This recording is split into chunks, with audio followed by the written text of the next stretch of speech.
안녕하세요. 축의금도 두둑하게 하고 집으로 돌아와 술을 한잔하면서 이 길었던 악연을 정리하며 사연을 보내봅니다.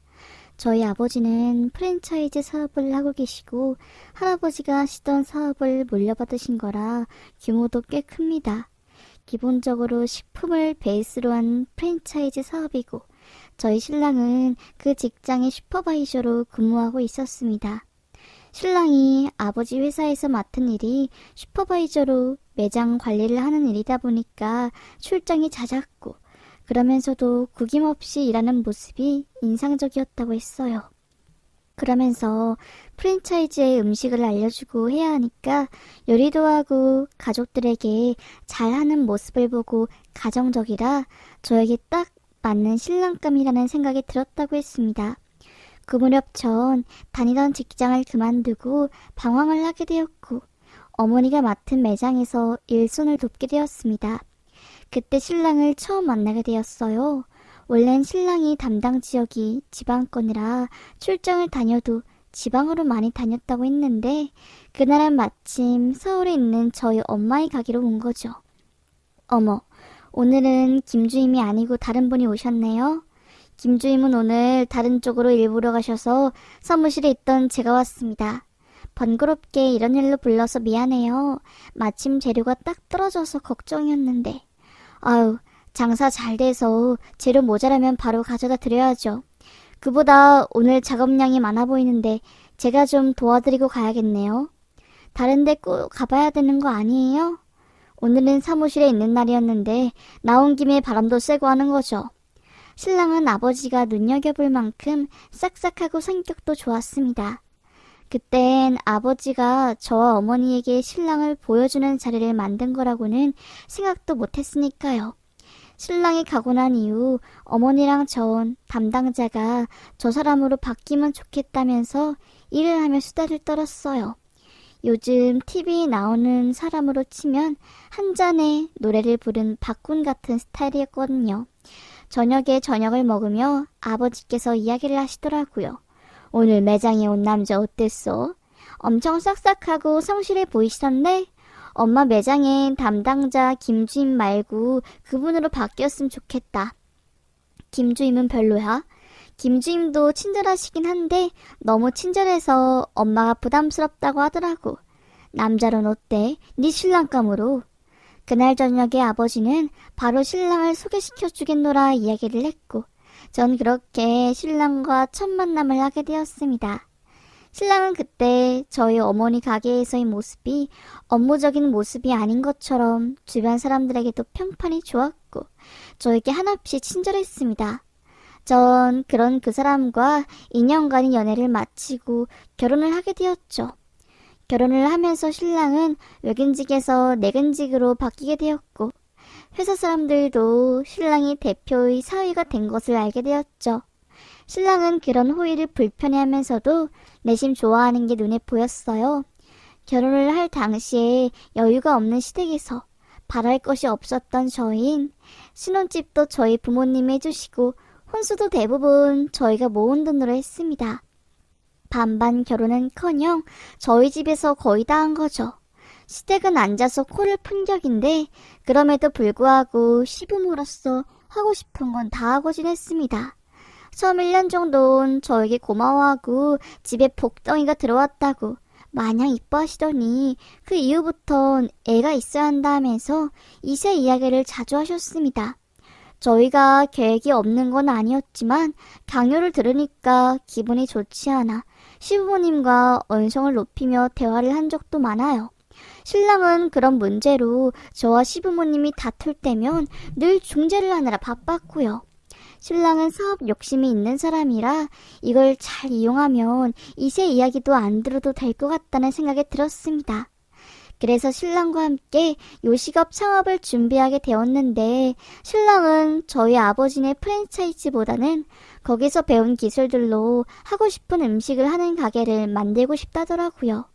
가게 오픈을 위해서 신랑과 예산을 마련해 보았는데 너무 빠듯한 것 같아 시댁에서 손을 벌려봤는데 아니나 다를까 형편이 어렵다고만 말을 했습니다. 결국 저희 부모님께서 좀 투자를 해주셨고 저희는 괜찮은 상권을 알아보고 있었어요. 그런데 가게라는 게 참 오픈하기 쉽지가 않은 게 괜찮은 상권은 대부분 권리금이나 기타 부수적인 게 많이 들어서 들어가기가 힘이 들었습니다. 저희가 오픈 준비를 하는데 이렇게 힘이 든 걸 알고는 저희 아버지께서 한 건물을 추천해 주셨고 다행히 새 건물이라 권리금 없이 시세보다 좀 저렴하게 가게 준비를 마쳤죠. 신랑은 하고 싶던 가게 일을 하니까 날아갈 듯이 좋아했고 하루 종일 서서 일하고 밤 늦게 잠이 들어도 뭐가 그리 좋은지 늘 웃고 있었습니다.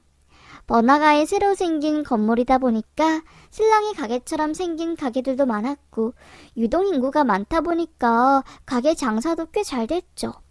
1년 정도 그렇게 장사를 하다 보니까 제법 입소문도 나고 대출빚도 조금씩 갚게 되었고요.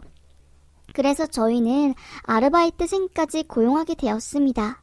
전 자연스럽게 가게 일에서 손을 떼고 원래 본업이던 프리랜서로 일을 하였죠.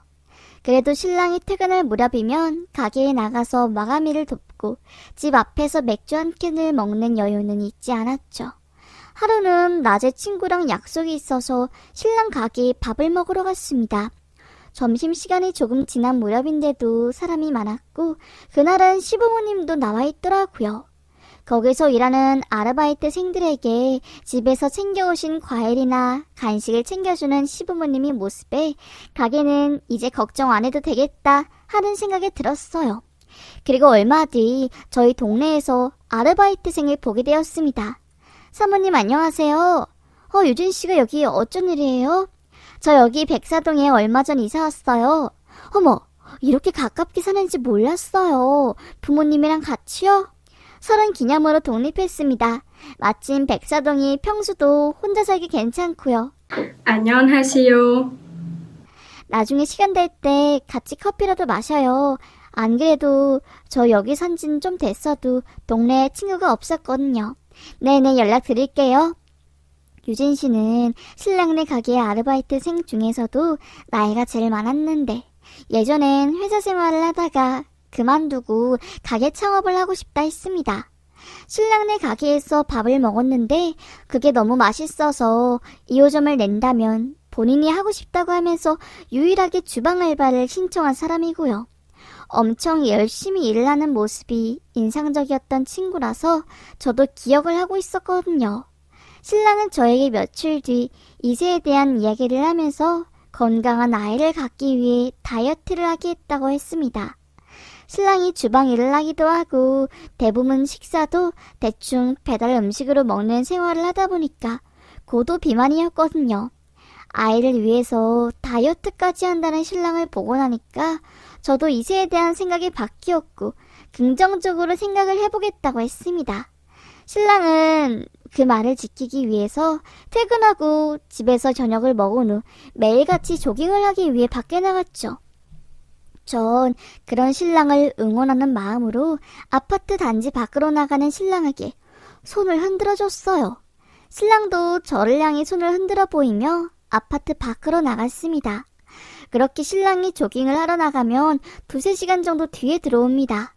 집으로 돌아온 신랑은 늘 씻고 골아떨어졌고 그런 생활이 반복되던 중 전 임신을 하게 되었죠. 저희 임신 소식에 신랑은 뜰 듯이 기뻐했고 전 본격적으로 아이를 맞이할 준비를 했습니다. 그리고 비슷한 시기에 유진 씨도 남자친구의 아이를 임신했다는 소식을 들었고 저희는 자주 어울러 다니며 시간을 보내게 되었습니다. 아직 결혼 전인 유진 씨는 출산 후 결혼식을 할 예정이라고 하더라고요. 요즘엔 배 나와서 결혼하는 게 흠도 아니니까 여유 있을 때 하고 싶다 하면서요. 그래서 요즘 사람들은 이렇구나 하며 지나갔고 그렇게 출산 예정일이 되었습니다. 출산 예정일이 되었는데도 아이가 나오지 않아 결국 전 제왕절개로 출산을 하게 되었죠. 아이를 품에 안아들고 나선 후 처리를 하기 위해 수술에 들어갔고 눈을 뜨니 정말 다시 생각하기 싫은 고통이 밀려오더라고요. 너무 아파서 숨도 못 쉬고 정신도 혼미해졌습니다. 그런 저를 위해 저희 가족들은 병실을 지키고 있었어요. 그중엔 신랑도 걱정스러운 눈으로 절 보고 있었고, 신랑은 저에게 이렇게 아파서 어떻게 하냐고 하며 위로해 주었죠. 제왕절개라는 게 수술을 하고 나서 혼자 화장실도 못 가고 심지어는 속옷도 혼자 올릴 수 없었습니다. 그래서 대부분 신랑이나 친정 엄마가 곁을 지켜주는데 저도 신랑에게 가게도 나가봐야 하니까 괜찮다 이야기를 했고 신랑은 시간이 될 때면 언제나 제 병실에 와줬어요. 여보, 우리 아기 봤어? 여보 닮아서 엄청 이뻐. 정말? 난 처음 봤을 때 꼭 찐감자 같던데. 지금은 엄청 하얗고 포동한 만두 같아. 근데 그 만두가 엄청 이쁘다니까. 만두가 예뻐봤자 만두잖아. 일주일 정도 몸 회복을 위해 병원에 입원을 했고 이후 전 산후조리원에서 몸조리를 하게 되었습니다. 신랑과 함께 있고 아이도 곁에 있으니까 이제야 뭔가 제대로 된 가정을 꾸린 것 같아 더 기분이 이상했던 것 같아요. 그리고 집으로 돌아가던 날 차에서 내려 집으로 들어가고 있는 유진 씨를 발견하게 되었습니다. 유진 씨! 제 부름에 놀란 유진 씨의 품에는 작은 아기가 안겨져 있었어요. 어머, 유진 씨도 출산하신 거예요? 아직 예정일이 좀 남아있던 것 같은데. 그랬는데 갑자기 양수가 터지는 바람에 급히 수술하게 되었어요. 그래도 건강하다고 하더라고요. 이것도 참 인연이네요. 오늘 태어나신 거 보니까 아기 생일이 17일 맞아요? 새벽에 태어나서 18일이요. 축하드려요. 남친분은 어디 계세요? 아, 짐이 있어서 먼저 집에 올려두고 있어요. 전 딸을 낳았고 유진 씨는 딱 아들을 낳았어요. 출산 이후 저희는 매일같이 연락을 하면서 아이가 커가는 이야기를 나누곤 했습니다. 신랑도 그런 저를 보면서 유진 씨가 그렇게 좋냐고. 그래도 동네에 같은 계열수 동기 있으면 좋다던데 운이 좋은 것 같다며 말했죠. 계열수가 같은 친구를 만나기 쉽지 않은데 저도 참 행운하라고 생각했습니다. 그렇게 공동 육아 아닌 공동 육아를 한 지도 1년이 다 돼요. 아이의 돌잔치 날이 되었습니다. 신랑도 그날은 가게 문을 닫고 돌잔치를 했는데 신랑은 행사 후반부가 되어 배가 아프다며 이야기를 했습니다. 아무래도 전날 먹은 회 때문인 것 같다고 하며 화장실을 자주 들락거리는 모습을 보였고 그 광경에 부모님들과 손님들까지 어수선해졌죠. 여보 많이 안 좋아? 지사제라도 사올까? 아니야, 벌써 친구한테 사달라 해서 먹었어. 근데 약효가 엄청 안 뜨나 보네. 아, 나 정말 미치겠네. 화장실 금방 다녀올게.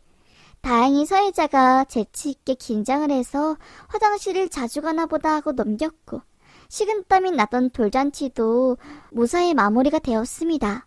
집으로 돌아오는 길에도 신랑은 얼굴이 하얗게 질려 있었고 다음날에 병원을 가보라는 이야기를 하며 주차를 하고 아파트 단지를 걷고 있었죠. 아파트 단지를 걷고 있는데 어디서 저를 부르는 소리가 들렸고 뒤를 돌아보니까 유진 씨가 서 있었습니다. 집으로 걸어가는 저희를 보고 사진 한 장 부탁하려 했다는 유진 씨의 아이를 보니까 생각이 들더라고요. 저희 아이가 돌이면 유진 씨의 아이도 돌이겠구나 싶어서요.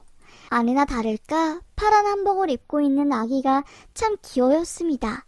신랑과 전 유진 씨와 아기 사진을 찍어주고 뒤돌아 집으로 들어왔어요. 아무래도 유진 씨 신랑이 없는 것 같아. 볼 때마다 늘 혼자잖아. 에이, 그럴 리가. 결혼도 할 거라는데? 아니야, 아닌 것 같아. 애가 100일 전이면 이전이라도 충분히 결혼할 시간이 있었을 텐데. 그럼 걱정하지 말고 오늘은 집에서 푹 쉬어. 신랑은 그런 저를 놔두고 다시 운동을 하러 나갔습니다. 저를 보고 쉬라고 했지만 저는 쉴 생각이 없었고 아이를 유모차에 태워서 아파트 단지 안에 있는 놀이터로 앉아 있었습니다. 아이가 피곤했는지 유모차에서 잘 자고 있어서 오랜만에 놀이터 그네를 신나게 타고 있는데 갑자기 낯익은 도통수가 보였어요. 그네를 타고 올라갈 때 맞은편 2층 집안이 보이는데 그 안에서 신랑이 낯선 아이를 안고 있는 게 보였습니다.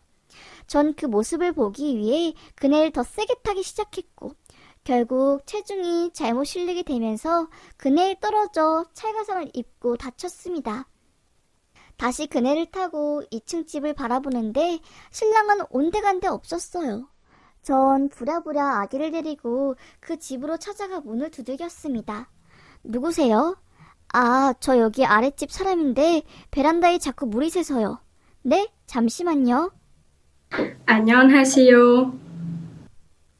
문이 열리는 순간 보이는 운동복 차림의 신랑과 그 집의 거실 풍경, 연후 아기를 키우는 집처럼 여러 육아용품의 매트에 정신이 없는 와중에도 선명하게 보이는 결혼액자. 이게 무슨 일인지 가늠도 안 되고 그런 저를 보면서 신랑은 막으려고 했지만 전 비집고 그 집에 들어갔습니다. 신랑은 정말 뻔뻔하게도 유진씨, 아니 그 여자랑 제가 사는 아파트에서 살림을 차려두고 있었습니다. 함께 밥을 먹으러 했던 것인지 식탁 위에는 밥이 차려져 있었고 방에서 아이를 재우고 있는 그 여자를 향해 다가가서 슬리퍼로 뒤통수를 팍 때렸습니다. 너 뭐야? 다 무슨 일이야? 그 여자는 아무 말도 하지 못했고 신랑은 그런 저에게 불쌍해서 몇 번 챙겨준 거라며 말릴 뿐이었습니다. 집안 곳곳에 신랑과 그 여자의 커플 사진이 있었고 아기 육아에도 신경을 꽤 쓴 건지 아이와 함께 놀러간 사진도 있더군요. 너무나 놀라서 그 집을 사진으로 여러 장 찍고 맛있게 준비했던 밥상도 확 엎어버리고 나왔습니다. 신랑이 저를 따라 나오며 오해라고 설명하겠다고 하는데 그런 말조차 들리지 않았고 저는 바로 차로 갔습니다. 유모차도 길에 버려둔 채 아이를 안고 친정으로 갔어요. 갑자기 아이만 덩그러니 안고 온 저를 본 부모님은 어리둥절해 하셨고 전 혼자 차를 이끌고 조금 전 돌잔치를 했던 가게로 찾아갔습니다. 여기 혹시 김유진, 김도연 오늘 돌잔치 있나요? 네, 아니요. 돌잔치로는 없었고 룸자리도 예약되어 있었습니다. 그 룸에서 혹시 돌잔치도 가능한가요? 네, 가족들끼리 소규모로 할 때는 많이들 이용하세요. 전 그 말을 듣고 나니 너무나 어이가 없었습니다. 신랑에게 계속 전화가 오고 있길래 시댁으로 오라는 말과 함께 전화를 끊었습니다. 시댁에 혼자 먼저 도착해서 커피를 먹고 있으니까 시부모님은 무슨 일로 저 혼자 와 있는 건지 궁금해서 이것저것 물으셨어요. 제가 도착하고 20분 정도 지나서 신랑이 도착했고 신랑은 저를 보자마자 손을 이끌며 나가자고 했습니다. 저는 그런 신랑이 머리에 마시고 있던 커피를 부셨고 시부모님은 호랑이같이 큰 소리로 저에게 삿대질을 했습니다. 어머님, 아버님, 이 사람 바람 피는 거 알고 계셨어요? 뭐야? 김유진 알고 계시냐 물었습니다. 모른다. 그보다 니 어떻게 신랑 얼굴에 커피를 뿌려? 니네 집에서는 그렇게 가르치던? 모른다니? 알겠습니다. 그렇게 이야기를 하고 나가려 했는데 냉장고 위에 붙어있던 갓난아기의 사진. 딱 봐도 제 딸이 아니고 남자애였습니다. 자세히 들여다보니까 그 여자애더군요. 너무 화가 나서 그 애 사진을 쫙쫙 찢었는데 시어머님 결심이라도 한 것처럼 소리를 지르대요. 왜 찢어 우리 손자 사진을? 지금 뭐라 하셨어요? 우리 손자라 했다. 너네가 귀염성도 없고 매번 그러곤. 유진이 판만 닮아봐. 그리고 어디 딸낳고 크게 고개를 빳빳이 들고 다녀. 너 예전 같았으면 진작 소금 맞고 쫓겨났다. 쫓겨날 거 없이 제가 나가드릴게요. 각오 단단히 하세요. 전 그리고 획 나가버렸고 집으로 가자마자 비밀번호부터 바꿨습니다. 신랑은 왜 이러냐고 만나서 이야기를 하자 했고 다른 집 살림을 차린 걸로 모자라 아이까지 신랑 아기였을 줄이야. 정말 제정신이 아닌 것 같았습니다. 멍청하면 바람을 피지 말든가. 그날 전 부모님께 이 사실을 모두 말했고 이혼 전문 변호사를 찾아가 소송을 진행했습니다. 사실 신랑이 재산이라 할 것도 없어서 재산 분할보다는 위자료를 위주로 소송을 걸었고 승소를 하게 되면서 저희는 이혼을 했어요. 저한테는 운동한다고 아파트 단지 밖으로 나가서 아파트 주변을 돌아 지하 주차장을 통해 그 여자네 집에 드나드는 걸 알았을 때만 해도 노력이 가상하다고 싶었는데 그 여자 집이 사실은 월세라는 걸 알고 나니 더 충격적이었죠. 저희 아파트에서도 이 소문이 벌써 다 퍼져 있는 상태고요. 저도 그 집에서는 더 살고 싶지 않아서 집을 처분하고 친정집으로 들어갈 생각을 하고 있었는데 이웃 주민들이 하는 이야기를 들어버렸어요. 그 여자랑 신랑이 2달 뒤에 결혼을 한다는 걸요. 집불도 없는 것들이 결혼을 한다고 하니까 더 기분 나빴고 전 그 2사람이 잘 먹고 잘 사는 건 제 눈에 흙이 들어오더라도 하고 싶지 않았습니다. 그 여자의 SNS에는 예전에는 없던 신랑 사진들이 올라와 있었고 신랑은 외제차를 몰고 다니는 요식업이 사장님이 사랑꾼으로 둔갑되어 있더라고요. 잘 타고 다니던 그 외제차는 저희 아버지 회사 법인 차량이라 이혼하면서 이미 반납을 한 상태이고 그 요식업 사장님을 부셔버릴 생각을 했습니다. 신랑은 모르고 있는 것 같았지만 신랑의 가게가 있는 건물이 저희 작은아버지 건물이거든요. 우선은 경제적으로 힘들게 하기 위해서 임대료를 인상하게 되었습니다. 처음엔 반발이 심했지만 가게 오픈 이후 몇 년 동안 한 번도 가격 변동이 없었기에 인상에 성공했어요. 신랑은 아마 계속 가게가 잘 되고 있으니까 그 정도는 무리가 없다고 생각을 했는지도 모르겠습니다. 결혼하고 여자랑 놀 생각에 신이라도 난 건지 신랑은 아르바이트생을 구하고 있더라고요. 지점장급으로요. 마침 아버지가 아는 지인이 원래 지점장 일을 한 적이 있다고 해서 면접을 보게 했고 다행히 일을 하게 되었습니다. 신랑이 가게에서 일하면서 알게 된 게 있어요. 신랑이 저희 아버지 밑에서 일을 할 때와는 달리 비위생적이고 식품위생법규를 지키지 않고 일을 한다는 것을요. 그건 시댁 식구들이 전부 신랑네 가게에 붙어서 일을 하게 되며 더 심해지기도 했고 아버지 지인은 출근하고 며칠 되지도 않아 이렇게 더러운 데는 처음 본다고.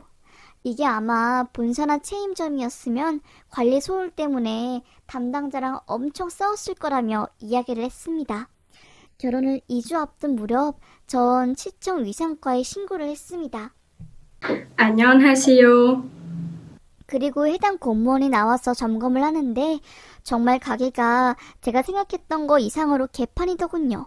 유통기한 지난 재료를 쓰는 건 기본에 음식물 쓰레기들을 한 군데 모아두고 철수세미로 설거지를 하고 그리고 결론적으로 원산지 표시까지 엉망이었습니다. 그 가게에 점검을 간 해당 공무원이 이렇게 다양하게 골고루 다 걸리기도 쉽지 않다고 이야기를 하는데 워낙 콤보로 걸리다 보니까 결국 영업 정지 처분까지 받았더라고요. 결혼 2주 앞두고 가게 앞에 크게 이러이러한 법규를 어겨서 영업 정지 처분을 받게 되었다고 걸린 걸 보니까 속이 시원했고 요즘 젊은 사람들이 참 빠르게 워낙 인지도가 있었던 식당이라 그런지 소문은 빨리 돌더라고요. 지금은 영업 정지 상태지만 인터넷을 통해 퍼지는 소문들과 단골 손님들이 배신감을 생각하면 다시는 문을 열 수 없겠죠. 모두 동시에 실직을 하게 된 시댁이었지만 그래도 이미 잡혀있는 결혼식을 미룰 수 없으니 식 진행은 한다고 하더라고요. 집은 가게 때문에 정신이 하나도 없을 텐데 결혼 준비까지 해야 하니 몸 따로 마음 따로 얼마나 스트레스를 받을까요? 결혼식 날이 되었고 전 오랜만에 높은 구두에 명품 가방을 들고 아버지 외제차를 이끌고 식장으로 갔습니다. 조용히 신부 대기실에 갔더니 그 여자가 앉아있고 그 주위로 보이는 친구들 애들이 앉아있더라고요. 너 애는 어쩌고 왔어? 여긴 어떻게 온 거예요? 네 아들은 어쩌고 왔냐고. 남의 남자 뺏어서 결혼하는 주제에 뻔뻔하게 크게도 하네. 주변의 친구들이 무슨 이야기냐며 물었고 저를 미친 여자라고 소개하는 신부를 뒤로하고 손님들께 인사하는 시부모 곁으로 갔습니다. 아드님 재혼 축하드려요. 부디 이번엔 잘 살아야 할 텐데. 네가 어디라고 와? 나가! 어머, 저축임금도 두둑히 챙겼는데 쫓아내실 거예요? 네가 내는 돈 같은 거 필요 없으니까 당장 여기서 나가! 화를 참지 못하고 소리를 지르는 시부모님이 소리에 신랑도 부랴부랴 쫓아왔고 전 그런 신랑을 보다가 화가 나서 신랑이 가랑이를 뻥 하고 찼습니다. 결혼생활 잘하려면 단둘이 잘해라. 또 애 싸지르고 다니지 말고. 그래, 나 정도 되니까 내 애, 내가 책임지는 거야. 전 웅성대는 사람들 속을 지나쳐 축의금을 냈고 받은 식권으로 답례품을 챙겨 나왔습니다. 뒤에서 저에게 소리를 지르며 따라오는 시어머님이 보였고 그런 저를 따라 나오면서 말을 하더라고요. 너 혹시 니네 가게도 그렇게 한 거 아니지? 어머, 가게가 왜요? 너 아니야? 위생 문제로 시청에 제보가 들어왔다던데. 이제야 걸린 걸 다행으로 하셔죠. 정말 뻔뻔해라. 제가 그렇게 말을 하고 씩 웃으니까 CM이는 방방 뛰며 절 쫓아오려 하셨고 결혼식 진행을 위해 찾으러 온 친척들이 어머님을 데리고 가버렸습니다. 결혼식 하는 내내 하객석에서는 웅성웅성거리는 소리가 들렸죠. 전 두 사람을 물먹인 걸로 만족하며 기분 좋게 집으로 돌아왔어요. 그날 제 친구가 그 결혼식에 저 대신 끝까지 봤는데 사람들이 손가락질을 하기도 했고 중간에 보다가 나간 어르신도 있다고 하더라고요. 신부는 그런 결혼식 분위기를 보면서 마지막엔 결국 울음을 터뜨렸는데 숨도 제대로 못 쉴 정도로 울었다고 합니다. 신부 쪽 어른들도 신랑이 재혼인 줄 몰랐던 건 아니지만 본인 딸과 바람이 나서 이혼을 한 것까진 모르고 있었던 것처럼 결혼식 내내 표정이 어두웠대요. 결혼식이 끝나고 나서 신랑, 그러니까 전 남편이 저에게 전화가 왔고 이렇게까지 해야겠냐고 난리를 쳤지만 정말로 그 말을 하고 싶은 사람은 저였습니다. 왜 멀쩡히 잘 지내가. 바람이 났고 바람이 났으면 조용히 지내기라도 하던지. 바람난 여자가 뭐가 그렇게 하루라도 안 보면 입에 가시가 난다고. 신혼집이 있는 아파트의 방을 구해주질 않나. 거짓말을 하고 만나러 가질 않나.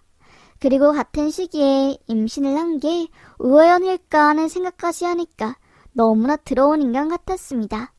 그리고 신랑이 저를 갖고 장난쳤다고밖에 생각이 들지 않았어요.